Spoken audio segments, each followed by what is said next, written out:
Students, आज का ये वीडियो उन सभी स्टूडेंट्स के लिए बहुत बहुत बहुत इंपॉर्टेंट है जो स्टूडेंट्स आईएससी की पढ़ाई करना चाहते हैं मैट्रिक के बाद। चाहे वो आईएससी एमपीसी से करना चाहते हैं यानी कि मैथमेटिक्स, फिजिक्स और केमिस्ट्री से, चाहे वो आईएससी बाईपीसी से करना चाहते हैं बायोलॉजी, फिजिक्स और केमिस्ट्री से, या फिर वो आईएससी एमवाईपीसी से करना चाहते हैं मैथमेटिक्स, बायोलॉजी, फिजिक्स और केमिस्ट्री से। यानी कि चाहे आप आईएससी इन तीनों में से किसी भी स्ट्रीम में करें, फिजिक्स और केमिस्ट्री आपको हर हाल में पढ़ना ही पढ़ना है। और फिजिक्स और केमिस्ट्री पर अभी तभी आपको कमांड होता है, फिजिक्स और केमिस्ट्री तभी आपको बहुत ही अच्छे तरीके से समझ में आती है, वो आपको सब्जेक्ट्स आसान लगते हैं अगर आपको मैथ्स के कुछ कंसेप्ट्स मालूम है। क्योंकि पूरे फिजिक्स और केमिस्ट्री में आपकी मुलाकात न्यूमेरिकल्स और डेरिवेशंस से होती है।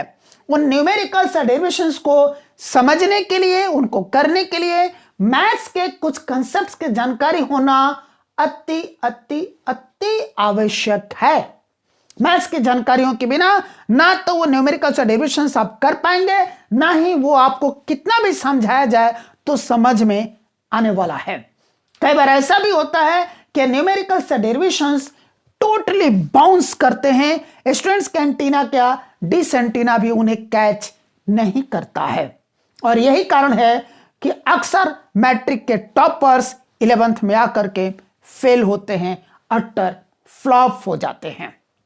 अगर आप चाहते हैं कि आपके साथ ऐसा नहीं हो और आईएससी आप बेहतरीन मार्क्स के साथ क्वालिफाई करें, तो आपको आईएससी में एडमिशन लेने से पहले मैथ्स के इन चैप्टर्स पे कमांड करना होगा। दरअसल फिजिक्स और केमिस्ट्री के न्यूमेरिकल्स और डेरिवेशंस में प्रॉब्लम इसलिए आती है, वो भी फिजिक्स और केमिस्ट्री के साथ मैथ्स पढ़ने के बावजूद भी प्रॉब्लम आती है, क्योंकि फिजिक्स और केमिस्ट्री के पहले चैप्टर्स से ही डेरिवेशंस और न्यूमेरिकल्स की शुरुआत हो जाती है, 11th में भी और 12th में भी। और वहां पर आपको मैथ्स के इन कंसेप्ट्स की जरूरत होती है, जबकि मैथ्स के इन कंसेप्ट्स को 11th क्लास के बहुत बाद में, और कुछ चैप्टर्स हैं जो 12th क्लास के बहुत बाद में पढ़ाया जाता है, जबकि इनकी जरूरत तो पहले चैप्टर से ही पड़ जाती है। यही कारण है कि मैट्रिक के टॉपर्स भी अक्सर 11th में आकर के फेल हो जाते हैं। तो बेहतर यही है कि अगर आप आईएससी करना चाहते हैं तो मैट्रिक का एग्जाम देने के जस्ट बाद, बिना रिजल्ट का वेट किए हुए और बिना एडमिशन का वेट किए हुए, आप पहले मैथ्स के इन चैप्टर्स को कंप्लीट कर लें, जो मैथ्स के चैप्टर्स आपको क्लास 11th और 12th के मैथमेटिक्स में मिलेंगे। वो 11th क्लास और 12th क्लास में मिलेंगे, पर उनकी जरूरत आपको 11th में ही पढ़ने वाली है। इसीलिए मैट्रिक का एग्जाम देने के जस्ट बाद, इससे पहले कि रिजल्ट आए और आप 11th में एडमिशन लें, इन चैप्टर्स को किसी मैथमेटिक्स के अच्छे टीचर्स के साथ पढ़ करके कमांड कर लें, तो फिर आपको आईएससी में टॉप बनने से कोई नहीं रोकेगा और फिजिक्स और केमिस्ट्री आपको बेहद आसान लगने लगेंगे, पहाड़ कभी नहीं लगेंगे।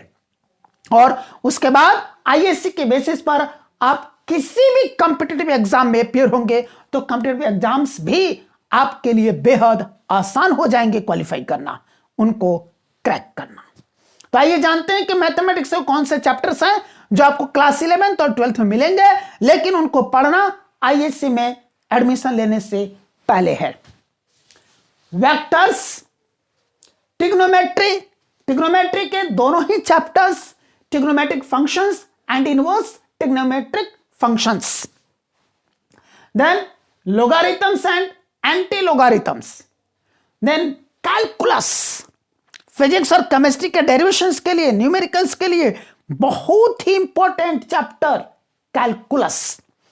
और कैलकुलस अपने आप में कई चैप्टर्स को इंक्लूड करता है, limits and derivatives, continuity and differentiability, integrals applications of integrals, differential equations. Short में अगर हम बात करें तो कैलकुलस में डिफरेंशिएशन और इंटीग्रेशन मेनली शामिल होता है। Then mean value theorems, maxima और मिनिमा, इनकी भी बेसिक जानकारी आपके पास होनी चाहिए। कोऑर्डिनेट ज्योमेट्री आप मैट्रिक तक जितना पढ़ते हैं उतना मजमूर एनफ है, बट फिर भी एक बार उस पर कमांड कर लेना जरूरी है। क्वाड्रेटिक इक्वेशंस भी आप मैट्रिक तक जितना पढ़ते हैं उतना मजमूर एनफ है, बट फिर भी उस पर कमांड करना जरूरी है। Then basics of straight lines, circles and conics की जानकारी आपके पास होनी चाहिए।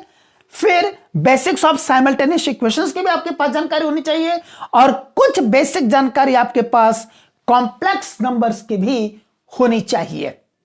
अगर इन 10 चैप्टर्स पर आपको कमांड है, जो में से कुछ चैप्टर्स क्लास 11th में आपको मिलेंगे और थोड़े बहुत चैप्टर्स क्लास 11th में मिलेंगे और ज्यादातर चैप्टर्स आपको क्लास 12th में मिलेंगे, और फिजिक्स और केमिस्ट्री के न्यूमेरिकल्स को और डेरिवेशंस को अच्छी तरीके से करने और समझने के लिए, उनको जानने के लिए सबसे ज्यादा जरूरत हमको कैलकुलस की होती है। और कैलकुलस बेसिकली 12th क्लास में ही पढ़ाया जाता है, और वो भी ज्यादातर स्कूलों में, कॉलेजों में या कोचिंग सेंटर्स में टीचर्स कैलकुलस को लास्ट में पढ़ाते हैं, न कि क्लास शुरू होने के पहले। जबकि इन सभी की जरूरत आपको क्लास 11th में ही फर्स्ट चैप्टर से ही पढ़ने वाली है। तो अगर आप नहीं चाहते हैं कि आईएससी में एडमिशन लेने के बाद आप पछताएं, आपका रिजल्ट खराब हो, आपका टाइम, एनर्जी और मनी सब कुछ वेस्ट हो, तो मैट्रिक के एग्जाम के जस्ट बाद, रिजल्ट आने से पहले और आईएससी में एडमिशन लेने से पहले इन 10 चैप्टर्स पर कमांड कर लें, चाहे इंडिविजुअल ट्यूशन के माध्यम से या कहीं किसी कोचिंग को ज्वाइन करके। Wish you all the best.